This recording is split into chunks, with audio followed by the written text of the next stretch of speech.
ঢাকা ৮ আসনের স্বতন্ত্র এমপি প্রার্থী ও ইনকিলাব মঞ্চের মুখপাত্র ওসমান হাদী গুলিবিদ্ধ হয়েছেন। Hundreds of thousands of people gather in Bangladesh's capital Dhaka to bid farewell to Sharif Osman Hadi.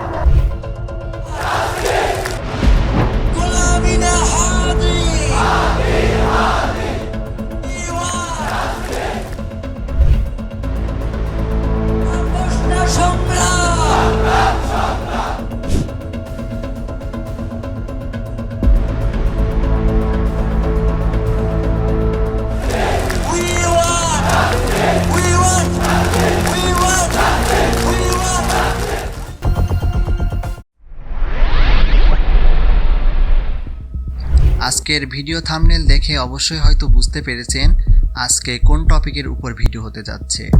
কিছু নাম হঠাৎ করে আমাদের আলোচনায় আসে, আর এই আলোচনার পেছনে থাকে দীর্ঘ একটা গল্প। আজকে যে মানুষটিকে নিয়ে কথা বলতে যাচ্ছি তাকে নিয়ে কথা বলতে অনেকেই একটু থেমে যায়, কারণ এটা শুধু গল্প নয়, এটা একটা সময়ের কথা। জুলাই গণ অভ্যুত্থানের সময় একজন তরুণ কণ্ঠ ধীরে ধীরে পরিচিত হয়ে উঠতে থাকে। নামটা শরীফ ওসমান হাদী। তিনি কেবল একটি পরিচয়ে সীমাবদ্ধ ছিলেন না। কেউ তাকে চিনেছেন রাজনীতি সচেতন ব্যক্তি হিসাবে, আবার কেউ বা তাকে দেখেছেন সাংস্কৃতিক কর্মী হিসাবে, আবার কেউ তাকে পড়েছেন একজন লেখক হিসাবে, আবার কেউ তাকে দেখেছেন শিক্ষক হিসেবেও। গণ অভ্যুত্থানের পর যে রাজনৈতিক সাংস্কৃতিক সংগঠন ইনকিলাব মঞ্চ, সেটার মুখপাত্র হিসেবেও তার নাম সামনে আসে। কিন্তু এখানেই গল্পটা থেমে থাকে না। হাদী আলোচনায় আসেন এমন কিছু দাবি দেওয়া আর বক্তব্যের কারণে যেগুলো নিয়ে সমাজে তখন নানা রকম আলোচনা চলছিল। বিশেষ করে জুলাই শহীদদের অধিকার নিয়ে কথা বলা, কিছু রাজনৈতিক নিষেধাজ্ঞা সংক্রান্ত দাবি, আর উপমহাদেশের রাজনীতিতে প্রভাব নিয়ে তার অবস্থান। এখানে একটা কথা পরিষ্কার করে বলা জরুরি, এই ভিডিওর উদ্দেশ্য কাউকে অভিযুক্ত করা নয়, বরং সেই সময়ের প্রেক্ষাপটটা বোঝার চেষ্টা করা। কারণ ইতিহাস শুধু ঘটনা দিয়ে তৈরি হয় না, ইতিহাস তৈরি হয় মানুষের অবস্থান, প্রশ্ন আর প্রতিক্রিয়ার ভেতর দিয়ে। আর ঠিক এখান থেকেই এই গল্পটা অন্য একটা দিকে মোড় নিতে শুরু করে। এরপর আসে সেই দিনটা, যেদিন এই গল্পটা আর বক্তব্য এবং মতাদর্শের মধ্যেই সীমাবদ্ধ থাকেনি। এই দিনটার কথা বলতেই অনেকে এখনও গলা নামিয়ে কথা বলেন। 2025 সালের 12ই ডিসেম্বর দুপুর গড়িয়ে তখন প্রায় 2:25। হাদী তখন মসজিদ থেকে ফিরছিলেন। রাজধানীর পল্টনের বিজয়নগর কালভার্ট এলাকার সেই ব্যস্ত পথ, যেখানে প্রতিদিন শত শত মানুষ চলাচল করে। ঠিক সেই মুহূর্তে মোটরসাইকেলে আসা কিছু ব্যক্তি হঠাৎ করে তার দিকে লক্ষ্য করে গুলি ছোড়ে। এমনটাই তখন বিভিন্ন গণমাধ্যমে প্রকাশ করা হয়, আর তদন্তের বিষয়গুলো সংশ্লিষ্ট কর্তৃপক্ষের হাতেই থাকে। গুলিবিদ্ধ অবস্থায় হাদীকে দ্রুত ঢাকা মেডিকেল কলেজ হাসপাতালের জরুরি বিভাগে নেওয়া হয়, সেখান থেকে ওয়ান স্টপ ইমার্জেন্সি সেন্টারে। তখন তিনি ছিলেন অচেতন কোমায়। পরিস্থিতির গুরুত্ব বিবেচনায় পরে তাকে এভার কেয়ার হাসপাতালে স্থানান্তর করা হয়, আর তখন দেশের বাইরে উন্নত চিকিৎসার সিদ্ধান্ত নেওয়া হয়। 15ই ডিসেম্বর তাকে নেওয়া হয় সিঙ্গাপুর জেনারেল হাসপাতালে। কিন্তু সব চেষ্টা সত্ত্বেও 18ই ডিসেম্বর এই গল্পটার এক নিঃশব্দ পরিসমাপ্তি ঘটে।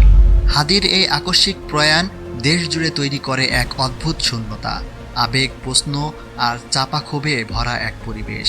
20শে ডিসেম্বর কাজী নজরুল ইসলামের কবরের পাশেই তাকে সমাহিত করা হয়। কিন্তু গল্পটা এখানেই শেষ হয়ে যায়নি। তার মৃত্যুর খবর ছড়িয়ে পড়ার পর ঢাকা, রাজশাহী, চট্টগ্রাম সহ দেশের বিভিন্ন শহরে শিক্ষার্থী এবং সাধারণ মানুষের প্রতিক্রিয়া দেখা যায়। বিভিন্ন জায়গায় বিক্ষোভ, প্রতিবাদ মিছিল ও সমাবেশ অনুষ্ঠিত হয়। মানুষজন তখন একটাই কথা বলছিল, এই ঘটনার একটি সুষ্ঠু ও গ্রহণযোগ্য বিচার তারা দেখতে চায়। এগুলো ছিল জনমানুষের প্রতিক্রিয়া, যা একটি সমাজে প্রশ্ন তৈরি হলে স্বাভাবিকভাবেই সামনে আসে। আর এখান থেকেই এই গল্পটা একজন ব্যক্তির থাকে না, এটা পরিণত হয় একটা সময়ের প্রতিচ্ছবিতে। এই গল্পের আরেকটা দিক আছে যা হয়তো আপনারা মনে রেখেছেন, কারণ এটা ছিল প্রচলিত রাজনীতির বাইরের একটা চেষ্টা। 2025 সালের জাতীয় সংসদ নির্বাচন সামনে রেখে শরীফ ওসমান হাদী ঘোষণা দেন তিনি ঢাকা 8 আসন থেকে নির্বাচনে অংশ নিতে চান। এই আসনটি মতিঝিল, শাহবাগ, রমনা, পল্টন আর শাহজাহানপুর নিয়ে গঠিত, যেটা বরাবরই রাজনীতির দিক থেকে গুরুত্বপূর্ণ বলে বিবেচিত। হাদি বলেছিলেন তিনি এলাকাবাসীর সঙ্গে সরাসরি কথা বলতে চান। মিটিং হল বা বড় সমাবেশের বদলে চা সিঙ্গাড়ার আড্ডা, খোলা কথাবার্তা আর সাধারণ মানুষের সঙ্গে মুখোমুখি মতবিনিময়। আরও একটা বিষয় তখন বেশ আলোচনায় আসে। তিনি জানান গণমানুষের পরামর্শ নিয়েই তিনি তার নির্বাচনী ইশতেহার চূড়ান্ত করবেন। এই ধরনের উদ্যোগকে অনেকে নাগরিক অংশগ্রহণের একটি ভিন্ন উদাহরণ হিসাবে দেখেছেন, আবার কেউ কেউ একে নতুন ধারার রাজনৈতিক বার্তা বলেও আলোচনা করেছেন। নির্বাচনী প্রচারণার সময় তার কর্মী ও সমর্থকদের মধ্যে মুড়ি আর বাতাসা বিতরণের কিছু ছবি সামাজিক যোগাযোগ মাধ্যমে ছড়িয়ে পড়ে। এই ছবিগুলো নিয়েও অনলাইনে নানা প্রতিক্রিয়া দেখা যায়। কেউ প্রশ্ন তুলেছেন, কেউ প্রশংসা করেছেন, আবার কেউ একে ভিন্ন ধারার রাজনীতি হিসাবে দেখেছেন। এছাড়া ভোররাতে মসজিদের সামনে লিফলেট বিতরণ, ডোনেশনের মাধ্যমে তহবিল সংগ্রহ এবং সেই অর্থের হিসাব প্রকাশ্যে জানানো, এসব বিষয় তাকে আরও আলোচনায় নিয়ে আসে। এই উদ্যোগগুলোকে কেউ স্বচ্ছতার উদাহরণ হিসাবে দেখেছেন, আবার কেউ নানা প্রশ্ন তুলেছেন। সম্প্রতি নির্বাচনী প্রচারণার সময় একটি ভিডিও সামাজিক যোগাযোগ মাধ্যমে ছড়িয়ে পড়ে, যেখানে দেখা যায় একজন ব্যক্তি তার পকেটে টাকা দিচ্ছেন, যা সেই সময় আলোচনার কেন্দ্রবিন্দুতে পরিণত হয়ে ওঠে। এই ভিডিও ও ঘটনাগুলোর ব্যাখ্যা ভিন্ন ভিন্ন দৃষ্টিভঙ্গি থেকে করা হয়েছে এবং সেগুলোর সংশ্লিষ্ট সময়ের আলোচনার অংশ হিসেবেই বিবেচিত হয়েছে। সব মিলিয়েই এই রাজনৈতিক অধ্যায়টা হাদিকে শুধু একজন ব্যক্তি হিসেবে নয়, একজন ভিন্ন ধারার রাজনৈতিক ভাবনার প্রতীক হিসেবেও অনেকের চোখে তুলে ধরে। এই গল্পের আরেকটা অধ্যায় আছে, যেটা হাদিকে শুধু একজন আলোচিত মানুষ হিসাবেই নয়, বরং একটি প্রজন্মের প্রতীক করে তোলে। ওসমান হাদি পরিচিত ছিলেন তার স্পষ্ট ভাষার জন্য আর এমন কিছু বক্তব্যের জন্য যেগুলো সবাই প্রকাশ্যে বলতে স্বাচ্ছন্দ্য বোধ করে না। রাজনীতির কিছু প্রভাব এবং ক্ষমতার কাঠামো নিয়ে তার প্রকাশ্য অবস্থান, বিশেষ করে আঞ্চলিক আধিপত্য ও দেশের অভ্যন্তরীণ রাজনীতির প্রশ্নে, তাকে তরুণদের একটি অংশের কাছে একটি আলাদা পরিচয়ে তুলে ধরে। অনেকেই তার বক্তব্যকে দেখেছেন সাহসী রাজনৈতিক সমালোচনা হিসাবে, আবার কেউ একে তীব্র ভাষা বলেও বিবেচনা করেছেন। এই ভিন্ন ভিন্ন প্রতিক্রিয়াই তখন তাকে আলোচনার কেন্দ্রে নিয়ে আসে। এরই মধ্যে তার মৃত্যুকে ঘিরে চলমান তদন্ত প্রক্রিয়া আবার নতুন করে আলোচনায় আসে। 2026 সালের জানুয়ারিতে বিভিন্ন গণমাধ্যমে প্রকাশিত খবরে বলা হয়, এই হত্যাকাণ্ডের তদন্তে কিছু রাজনৈতিক প্রেক্ষাপটের ইঙ্গিত পাওয়া গেছে। পুলিশের পক্ষ থেকে জানানো হয়, এই ঘটনায় 17 জনের বিরুদ্ধে চার্জশিট দাখিল করা হয়েছে। এখানে মনে রাখা জরুরি, চার্জশিট মানে তদন্তের একটি ধাপ, আর চূড়ান্ত সত্য নির্ধারিত হয় আইনি প্রক্রিয়ার মাধ্যমেই। হাদির প্রভাব কিন্তু শুধু রাজপথ বা সংবাদেই সীমাবদ্ধ ছিল না। তার মৃত্যুর আগে ও পরে তার নানা ধরনের ভিডিও সামাজিক যোগাযোগ মাধ্যমে ছড়িয়ে পড়ে।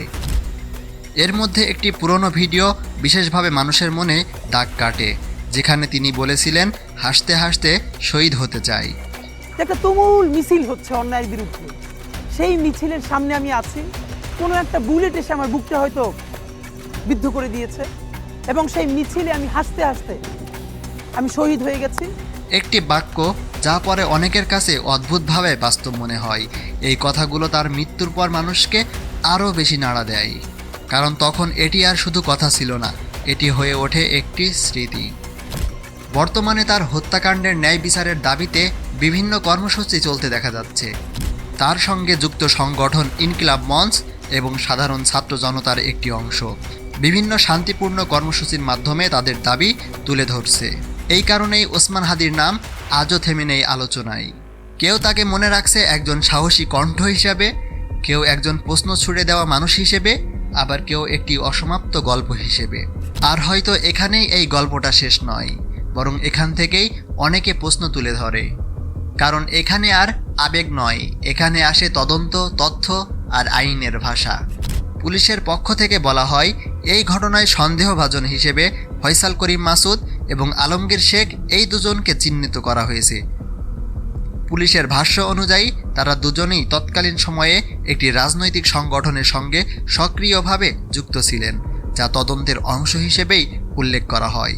তদন্তে আরও বলা হয়, হামলার আগের সময়ে হাদির গতিবিধি নজরে রাখার কাজে রুবেল নামে আরেক ব্যক্তি জড়িত থাকতে পারে এমন তথ্য তখন সামনে আসে বারবার। পুলিশ জানায় তাদের প্রাথমিক অনুসন্ধান অনুযায়ী গুলিবর্ষণের ঘটনায় ফয়সাল করিম মাসুদের নাম উঠে আসে, আর মোটরসাইকেল চালানোর দায়িত্বে আলমগীর শেখ ছিলেন, এমনটাই তদন্তে উঠে এসেছে বলে জানানো হয়। এখানে মনে রাখা জরুরি, এসব সবই ছিল তদন্তকালীন তথ্য, যার চূড়ান্ত মূল্যায়ন আইনি প্রক্রিয়ার মাধ্যমেই নির্ধারিত হওয়ার কথা। এই ঘটনার পর হামলাকারীদের শনাক্ত ও গ্রেপ্তারের সহায়ক তথ্যের জন্য স্বরাষ্ট্র মন্ত্রণালয় থেকে 50 লাখ টাকা পুরস্কার ঘোষণার কথাও জানানো হয়। এরপর 15ই ডিসেম্বর একজন জ্যেষ্ঠ সাংবাদিক গণমাধ্যমে জানান, হামলার সঙ্গে জড়িতদের একজন সীমান্ত পেরিয়ে দেশের বাইরে চলে যেতে পারে, এমন তথ্য তাদের কাছে এসেছে। এই তথ্যটি তখন নতুন করে আলোচনার জন্ম দেয়। পরবর্তী সময়ে পুলিশ জানায়, নারায়ণগঞ্জ থেকে ফয়সালের একজন সহযোগী হিসেবে পরিচিত দাঁতভাঙ্গা কবির নামে এক ব্যক্তিকে আটক করা হয়েছে। এছাড়া তদন্তের স্বার্থে ফয়সালের পারিবারিক ও ঘনিষ্ঠ কয়েকজনকেও জিজ্ঞাসাবাদের জন্য হেফাজতে নেওয়া হয়, এমন তথ্যও তখন প্রকাশ পায়।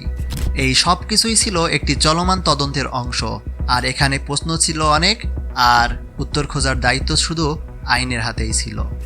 আর ঠিক এই জায়গাটাতেই এই গল্পটা আরও সংবেদনশীল হয়ে ওঠে। সব আলোচনা, সব মতভেদ, সব রাজনৈতিক অবস্থানের বাইরে আজ একটা জায়গায় এসে অনেক মানুষ একমত। এখন সবার একটাই চাওয়া, হাদি হত্যার বিচার। এই চাওয়াটা কোনো দলীয় দাবি নয়, এটা কোনো মতাদর্শের স্লোগানও নয়, এটা একটি সমাজের ন্যূনতম প্রত্যাশা, যেখানে একজন মানুষের জীবন এভাবে শেষ হয়ে গেলে তার উত্তর পাওয়া জরুরি। কারা দোষী, কে নির্দোষ, এটা নির্ধারণ করবে একমাত্র আদালত, কিন্তু বিচার যেন প্রশ্নবিদ্ধ না হয়, এই চাওয়াটুকু সাধারণ মানুষের। হাদি ছিলেন একজন মানুষ, একটি কণ্ঠ, একটি সময়ের প্রতিচ্ছবি, আর তার মৃত্যুর পর এই প্রশ্নটা এখনও বাতাসে ভাসছে। একটি রাষ্ট্র কি তার নাগরিককে ন্যায় বিচার দিতে পারবে? এই ভিডিও কোনো রায় নয়, এটা শুধু একটি স্মরণ আর একটি প্রশ্ন। বাকি উত্তরটা সময়ের সঙ্গে সঙ্গে ইতিহাস লিখে রাখবে। আল্লাহ হাফেজ।